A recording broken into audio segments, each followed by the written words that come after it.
స్పందించాలని అనుకున్నా, అందరి సమక్షంలో స్పందించాలనుకున్నా. దానికోసమే ఇవాళ మీ అందరినీ ఇక్కడికి రమ్మని ఆహ్వానించడం జరిగింది. వచ్చి ఈ కార్యక్రమాన్ని కవర్ చేస్తున్నందుకు మరొకసారి ధన్యవాదాలు తెలియజేసుకుంటూనే, ఇక గౌరవ ముఖ్యమంత్రి రేవంత్ రెడ్డి గారు నన్ను కాంగ్రెస్ పార్టీ నుంచి బయటికి పంపించడం ద్వారా ఏదో జరిగిపోతుంది, ఇక బీసీ ఉద్యమం ఆగిపోతుంది, బీసీలు ఇంకెవరు మాట్లాడరు అనేటువంటి భ్రమలు మీకేమన్నా ఉంటే తొలగించుకోరు. అవి వెనకటి బీసీలం కాదు, మేమంతా ఆధునీకరించబడి ఆలోచన మెరుగుపరుచుకొని వచ్చిన మలిదశ బీసీ ఉద్యమకారులు మేమంతా ఇప్పుడు పుట్టుకొచ్చిన వాళ్ళం.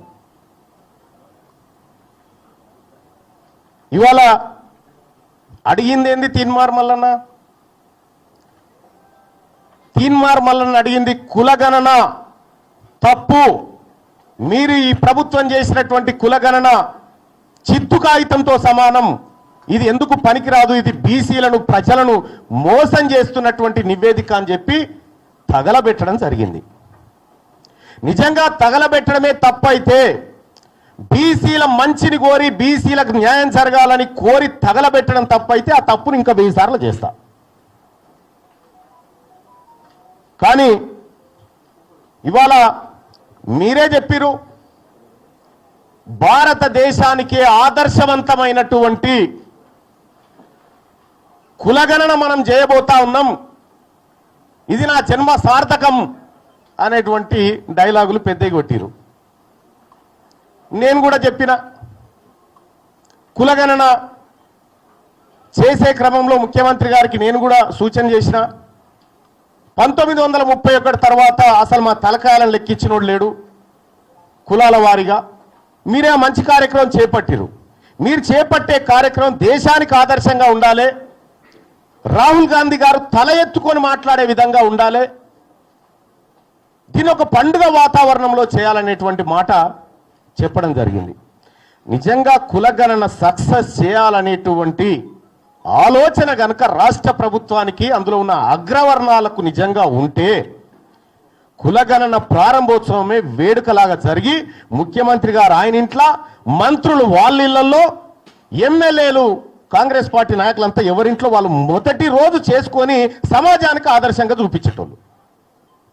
గతంలో 2014లో కేసీఆర్ గారు సర్వే చేసినప్పుడు దుబాయ్, బొంబాయి ఎక్కడున్నాడు గురుకొచ్చిండు, అంత పకడ్బందీ ప్రచారం చేసిరు. కానీ ఇవాళ తూతూ మంత్రంగా సమగ్ర కుటుంబ సర్వే అయిపోయే టైంకి, పీరియడ్ ఎండ్ ఏది మొన్న చేసిన సర్వే అయిపోయే టైంకి ముఖ్యమంత్రి గారు పిలుచుకొని ఏదో తూతూ మంత్రంగా ఇచ్చినట్టు చేసిండు. ముఖ్యమంత్రి గారికే గంత నిర్లక్ష్యం ఉన్న తర్వాత మంత్రులకు నిర్లక్ష్యం ఉండదా? కింద క్యాడర్కు నిర్లక్ష్యం ఉండదా? పోనీ చేసిండ్రేదో మీరే చెప్తిరి, ఆదర్శవంతమైన సర్వే ఎప్పుడైతే 100% చేసి 100% లెక్కల్లో పక్కాగా ఎవరి వాటా ఏందో తేల్చి సర్వే బయటికి వస్తే అది ఆదర్శవంతమైంది అంటారు. మీరు చేసినటువంటి సర్వే ఆదర్శవంతమైన సర్వే కాదు, అది అగ్రవర్ణాలను ఎక్కువ చూపించి అనగారిన వర్గాలను తొక్కి పెట్టడానికి మీరు ఉపయోగించుకున్నటువంటి సర్వే.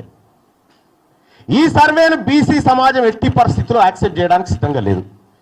నేను సర్వే రిపోర్ట్ తప్పు అని కాలబెట్టిన తర్వాత అట్లా కాలబెట్టడం తప్పు అని చెప్పి షోకాజ్ నోటీస్ సస్పెన్షన్ చేసినావు. ఒకవేళ నాదే తప్పైతే నువ్వు మళ్ళీ సర్వే ఎందుకు చేసినావు? మరి తీన్మార్ మల్లన్న చేసిందే తప్పైతే మళ్ళీ సర్వే చేయాల్సినటువంటి అవసరం ఎందుకు ఏర్పడ్డది? ఇక్కడ సర్వేలో కూడా క్లియర్గా ఫస్ట్ ఏం చెప్పినాం మనం, 3,54,000 ఇండ్లు ఇంకా సర్వే చేయలే, 16 లక్షల మందిని చేయాల్సి ఉంది అనేటువంటి మాట చెప్పినాం.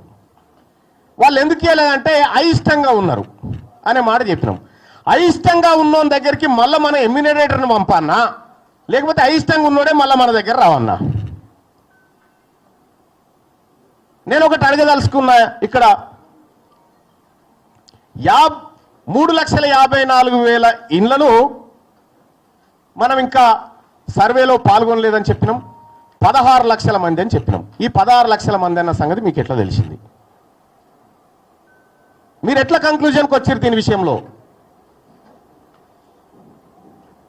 ఇవాళ ముఖ్యమంత్రి గారే పదే పదే తన ప్రెస్ మీట్లలో మాట్లాడుతూ దొరికిపోతా ఉంటే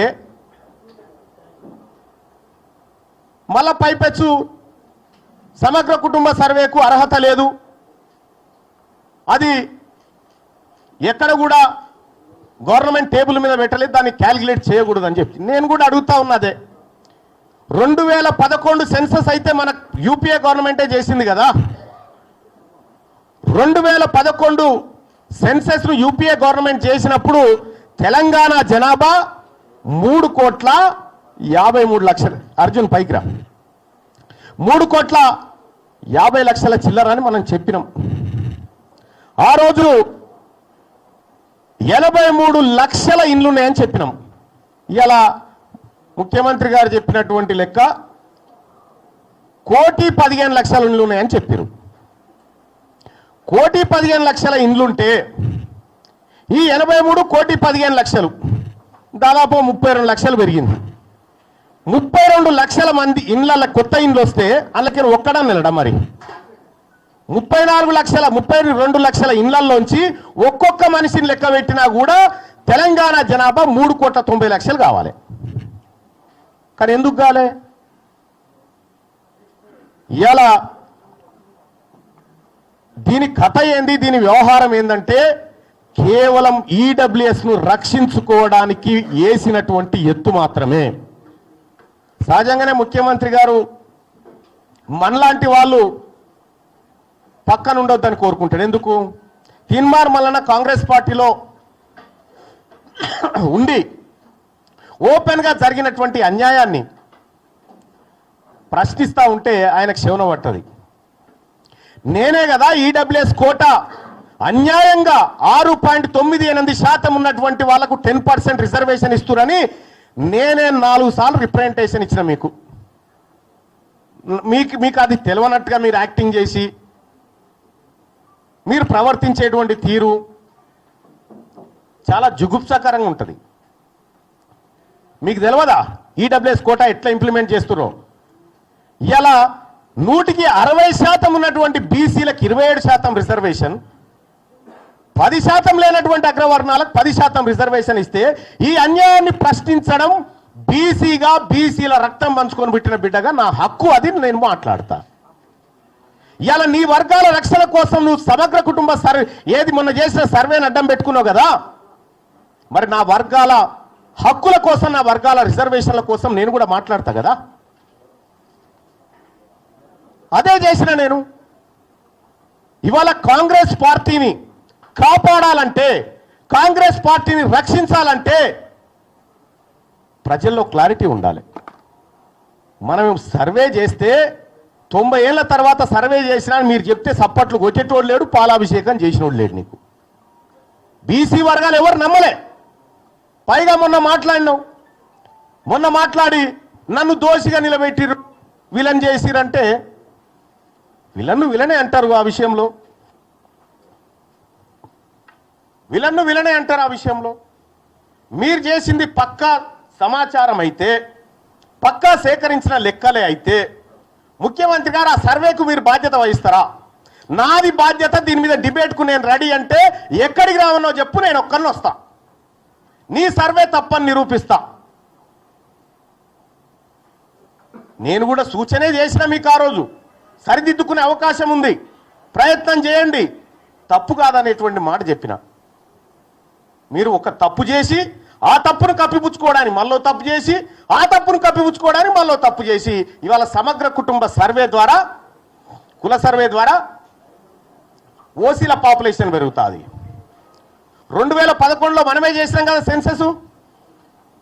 ఆ రోజు తెలంగాణ రాష్ట్రంలో ముస్లింల జనాభా, మొత్తం ముస్లింల జనాభా 44 లక్షలు ఉంటుంది. ఈరోజు అదే 44 లక్షలు ఉంటుంది. ఇది ఎట్లా సాధ్యం? ముస్లింలు ఎవరు పిల్లల్నే కనలేదా? మధ్యలో సమగ్ర కుటుంబ సర్వే వదిలేద్దాం, కేసీఆర్ చేసింది. మన సర్వేలే కంపేర్ చేస్తేనే ఇక్కడ పొంతం లేదు కదా. మరి అటువంటప్పుడు ముఖ్యమంత్రి గారు మీరు బాధ్యతాయుతమైనటువంటి పదవిలో ఉన్నారు. ఈ బీసీలకు న్యాయం జరిగే విషయంలో ఏమైనా పొరపాట్లు జరిగితే మళ్ళీ సరిదిద్దుకోండి అని చెప్పి సూచన చేస్తా ఉన్నాము. మళ్ళీ సరిదిద్దుకుంటే తప్పేమీ కాదు.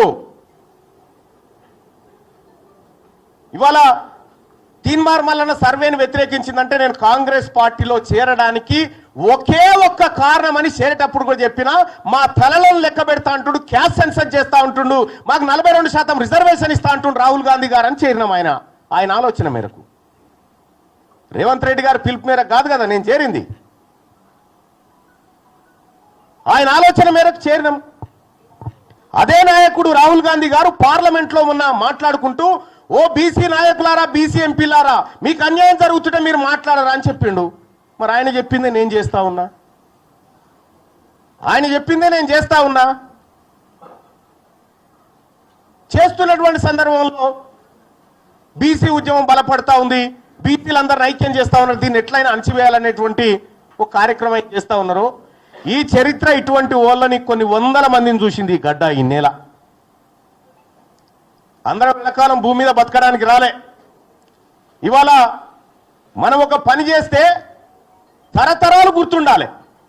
గా బీపీ మండల్ గారు చేసిన పని, గా జయశంకర్ సార్ చేసిన పని, వాళ్ళు చేసిన పని తరతరాలు గుర్తుంటుంది. ఇప్పుడు మీరు పని చేస్తే మీ మంత్రులకే మీ పేరు యాదకొస్తలేదా? అందుకోసమే ముఖ్యమంత్రి గారు ఇది మిమ్మల్ని పరిపాలన చేయమని అప్పగించినటువంటి సందర్భంలో మీరు తీసుకున్న నిర్ణయం తప్పని చెప్పిన